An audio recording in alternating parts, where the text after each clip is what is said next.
Antes, si me permiten, vamos con uno de los temas del día. Sector energético. Ayer la comisión de 14 expertos que asesora al Gobierno en la futura Ley de Cambio Climático y Transición Energética, pues auguraba la descarbonización del país de aquí al año 2030. También el mantenimiento de las centrales nucleares y que las energías renovables ganen aún mucho más peso. Pedían encarecer un 29% el gasóleo para abaratar así la luz. Vamos a intentar comprender qué es este informe, por qué, quiénes son estos sabios, qué es lo que recomiendan y con qué objetivo. Nos acompaña Jorge Morales de Labra, que es experto en el sector energético. Jorge, ¿qué tal? Muy buenos días. Buenos días. ¿Qué te parece a primera vista el informe que han presentado estos 14 sabios a Nadal? Bueno, primero, permíteme matizar lo que acabas de decir, ¿no? Los 14 expertos no lo son del Gobierno, sino del Congreso de los Diputados, han sido nombrados allí es verdad que tiene mayoría conservadora, mayoría del Partido Popular, pero luego también hay expertos nombrados por el resto de formaciones políticas y también por los agentes sociales, ¿no? Por la patronal y por los sindicatos más representativos, ¿no? Esto quiere decir que primero es un informe de un panel muy diverso, de expertos con una orientación política muy diferente, ¿vale? Y yo creo que lo primero que hay que hacer es felicitarse porque hayan logrado llegar a un alto consenso. Es verdad que hay votos particulares, que hay abstenciones, que no en todo están de acuerdo, pero es un informe de más de 500 páginas que es lo que le hace falta al país, una planificación energética que no dependa del gobierno del turno. Así que permíteme empezar por ahí, ¿no?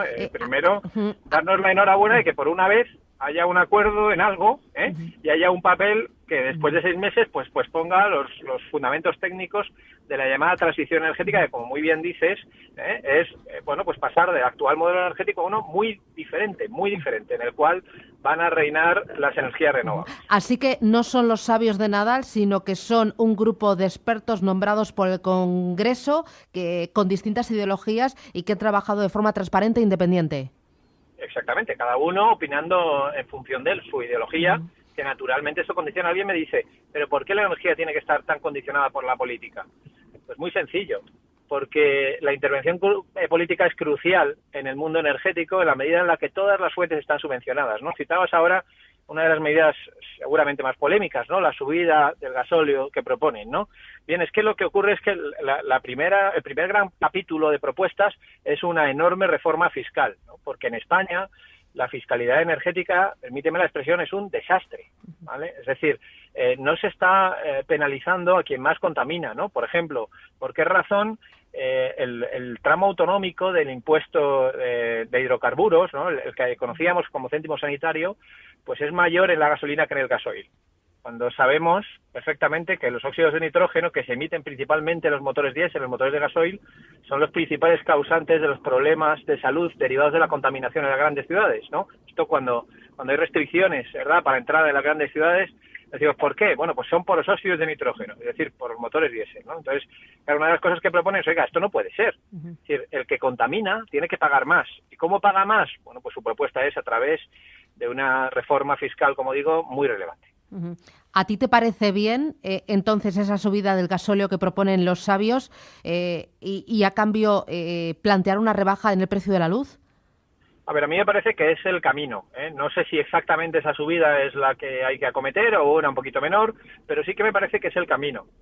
El principio clave es este, ¿no? De que quien contamine se acostumbre a pagar, ¿no? Seguramente no va a ser de un día para otro, una subida así, además tendría importantes consecuencias sobre algunos sectores, pienso por ejemplo en los transportistas o en el transporte aéreo, pero ellos mismos también hablan de compensar esa subida en esos sectores, evidentemente no se han olvidado del impacto económico que puede tener en algunas actividades, ¿no? Pero bueno, sí me parece que esa es la línea, una línea muy importante de reestructurar completamente la fiscalidad, ¿no? Ellos hablan luego lo de abaratar la luz, es porque dicen que las primas a las energías renovables deberían salir de la factura de la luz y ser copartícipes de esas primas en el resto de sectores, dado que la mayor parte de esa transición energética se está cometiendo en el sector eléctrico, Como las renovables son principalmente eléctricas, lo que están diciendo es, oiga, es que esa transición está cayendo sobre la espalda de los consumidores eléctricos, ¿no? Por ejemplo, quien tiene calefacción eléctrica, ¿vale?, pues está asumiendo la transición energética y, sin embargo, quien tiene calefacción por gas no la está asumiendo, ¿vale? y lo que dicen es esto no puede ser, hay que modificar el impuesto de hidrocarburos para que el señor del gas pague una parte de las primas a las renovables también, ¿no? Bueno, ahí hay muchas diferencias, por lo menos conmigo, de cómo yo haría ese trasvase de unas fuentes a otras, pero el principio general sí me parece correcto, que hay que fomentar el vector eléctrico, que es la energía más limpia que tenemos, dado que pues que todas las demás no están contribuyendo a la transición. También este informe propone sacar de la factura eléctrica los sobrecostes de las renovables y además el tema de la parte de la factura que sufraga el transporte de la energía hasta la vivienda, ¿no? El tema de los actuales peajes, de los costes fijos. Ahí, ¿qué pasaría con esta propuesta de los sabios en nuestra factura de la luz? Bueno, a ver, yo creo que esa propuesta está bastante menos definida, ¿no? Pero es verdad que en algún momento del informe se habla de esto. Luego, yo por lo que he entendido, no es una propuesta concreta de sacar todos los costes de transporte. No es verdad que lo que vienen a decir es, oiga, los costes de las vías, de las redes que se utilizan para llevar cada fuente de energía a nuestra casa, la tiene que pagar su fuente, ¿vale? Entonces, dentro de la electricidad ya lo hacen, dentro del gas también, los gasoductos se pagan dentro del recibo de gas, y dicen, claro, dentro del gasoil no, Entonces deberíamos pagar las carreteras, deberíamos pagarlos también con el gasoil y la gasolina, ¿no? Bueno, a mí eso se me antoja muy difícil, ¿no? Aparte de que, por ejemplo, hay coches eléctricos que cada vez son más numerosos que también utilizan las carreteras, ¿no? Con lo cual, habría que ver qué parte de electricidad también acaba pagando las carreteras, ¿no? Yo creo que ahí lo más importante de la propuesta es que ellos piden que haya una metodología,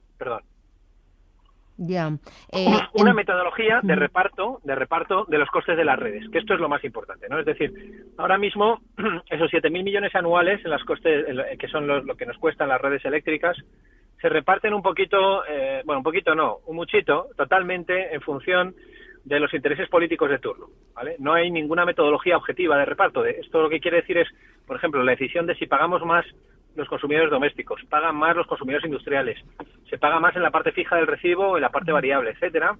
Es una decisión completamente política, ¿no?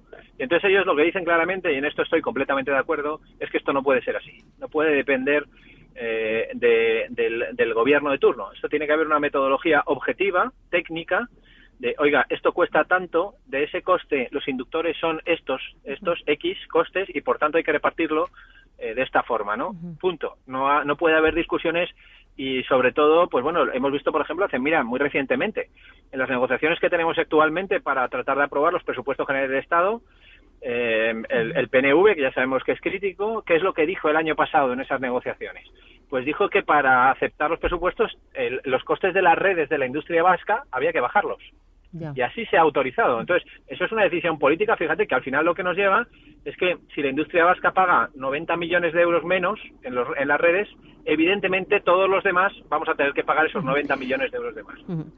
Jorge, decías que una de las patas más importantes de este documento es esa reforma de la fiscalidad, penalizando las fuentes más contaminantes, pero también otra de las patas importantes es la idea de descarbonizar la economía, ¿no? Que desaparezca el carbón prácticamente por completo del mix energético, que el gas gane importancia hasta un momento, pero que luego desaparezca o vaya perdiendo peso hasta el año 2050 y que haya un impulso importante a las renovables.